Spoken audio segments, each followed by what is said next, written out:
Hi guys, welcome back to Kobe's Kitchen, where we share simple, amazing recipes. You don't have to break a bank to create an amazing meal in your home.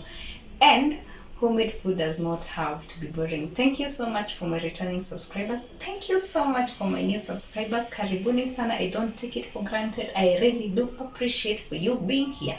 And if you're watching this video, please angalia kama umesubscribe and consider subscribing if you haven't. And if you like this content, if you kama mapishi ni upendo wako, tafadhali hit that subscribe kwenye hiyo button.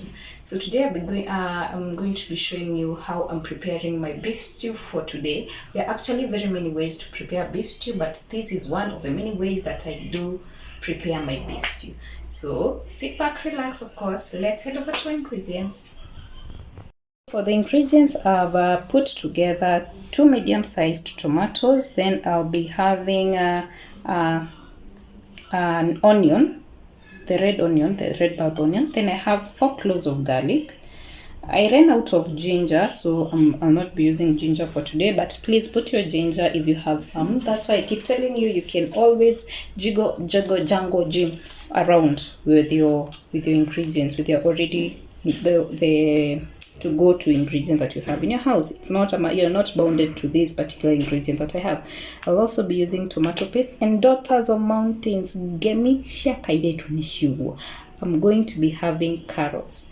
My mountain people I'm representing really well. So a bunch of carrots. So I'm having 4 big carrots for this recipe. Actually kitu tu sina hapa my mountain people ni minji na waru, na actually ni vile tu naikula na ugali, otherwise kungekuwa na minji na waru. Lazima to represent.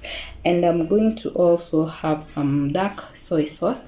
Then for the spices, actually is it almost a month because I'm running out of everything. So for the spices, I'm having curry powder, and then I'll be having garam masala.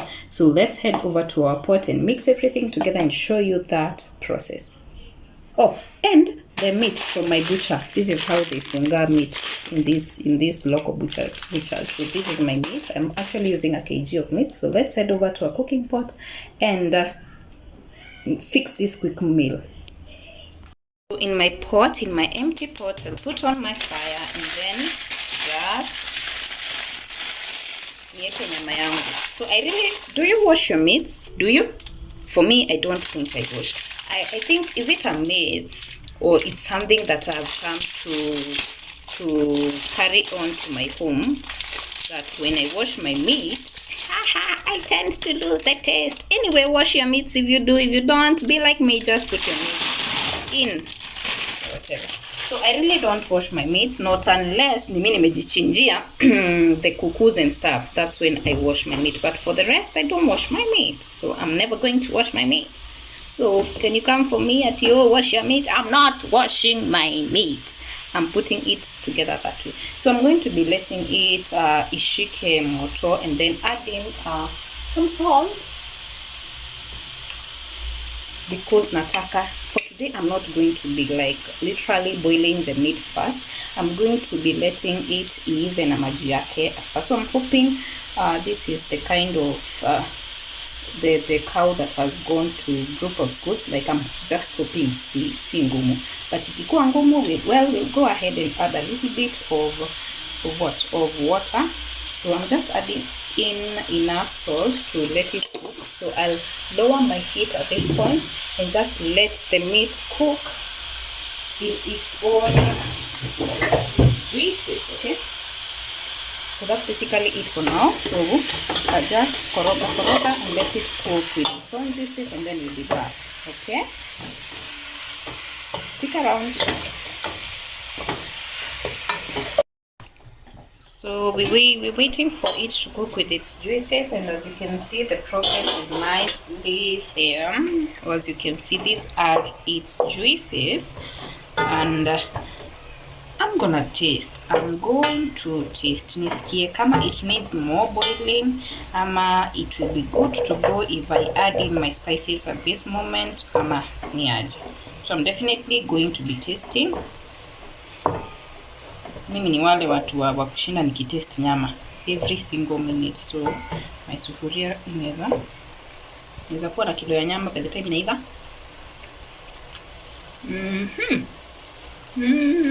Nice. Simba. So nikiipatia with more cooking itaendelea kuiva. Since maji zake hazija dry, I'm going to be adding my spices at this juncture. So I have curry powder.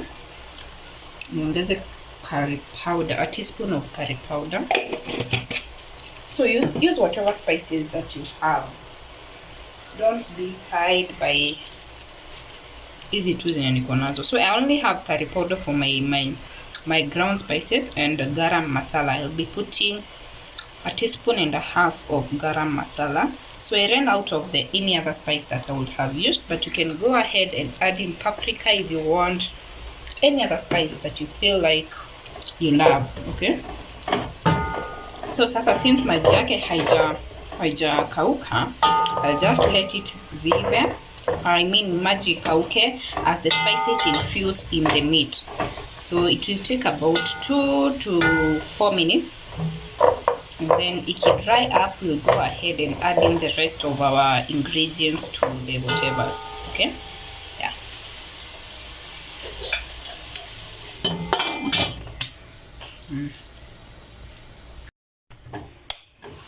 So our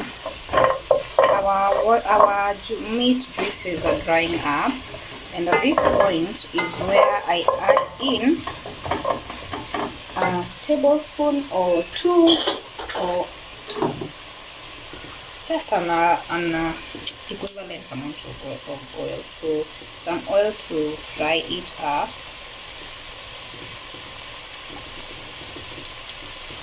So that will be enough for the frying. Okay. Alafu nikoroge.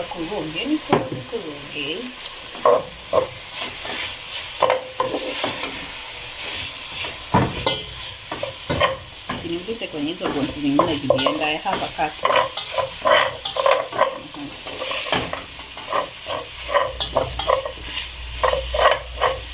You can go ahead at this point and wait for your meat to turn golden brown if you've got the patience, but I don't have the patience to wait for my meat to turn golden brown. So at this point, I'll go ahead and add in my grated garlic, tomato, and onion at the zote pamoja.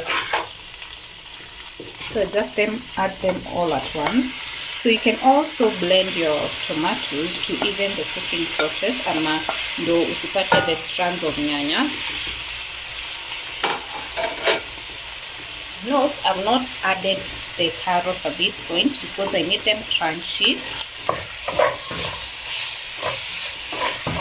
So I'll let the nyanyas cook until I can't see any of the strands, so until they are well and fully cooked. So nitafunika kidogo and wait for them to cook up.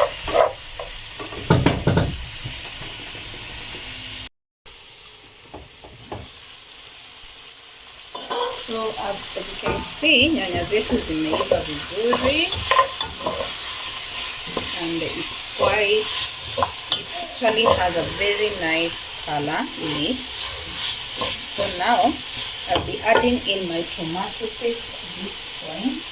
So don't add mingi, just add a tablespoon of it. If you add a lot, itakuwa na a sour taste. So I'm eyeballing, but you just add a tablespoon of it. Alafu koroga vizuri, koroga.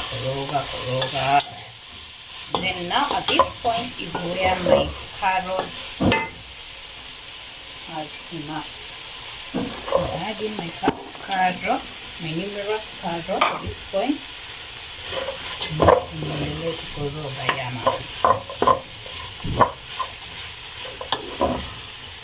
So you can cube your carrots, ama you cut them in a circular form, whatever you fancy. Ama you can, if you're eating it with, if your accompaniment of it is some rice or pasta, you can also add a pop of some green peas or warros in them.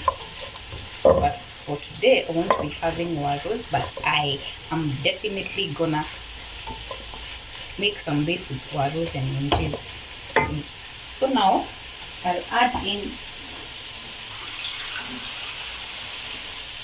a cup of water, or just add in water to whatever amount you would love. If you want it equal a soup, add mingi. But if you don't really need lots of soup, just a little bit. So kama hutaki kiwe na soup mob, a cup of water is enough kama hiyo. But mimi nasikia iko na kasupu kadogo tu, si mingi but kidogo, so I'll be adding like 2 cups of water. So the reason we're adding water into this is because we've added tomato paste and we don't need that sour taste of tomato paste. So we need it to boil, though at least the soup thickens and we have that thick gravy of the meat.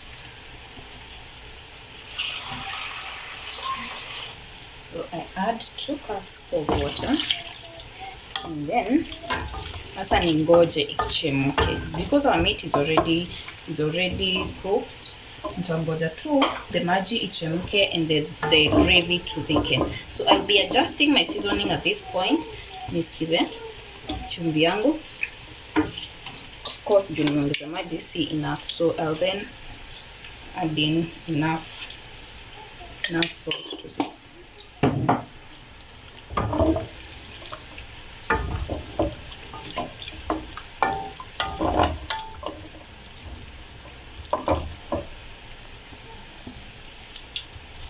Not perfect. So now just wait for yours to boil until the gravy thickens, and that is it for this particular video. I don't have danias to garnish it, but I hope you'll buy your danias and garnish it zikishaiva. So now my salt is okay, I'm so sure. So I'll just let this boil and then we'll be back for the final result. So now I'll finally add in a dash of soy sauce. So this is like 3 tablespoons of soy sauce. And then nikoroge. And now just wait for it to, like just a minute for the soy sauce to cook. So just wait for a minute and then we'll be back for the final outcome.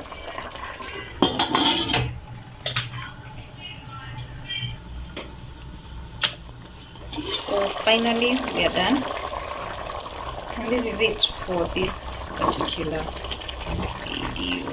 So try out this recipe. If I had some danias, I would garnish my whatevers with them, but since sina, taka tu hivyo.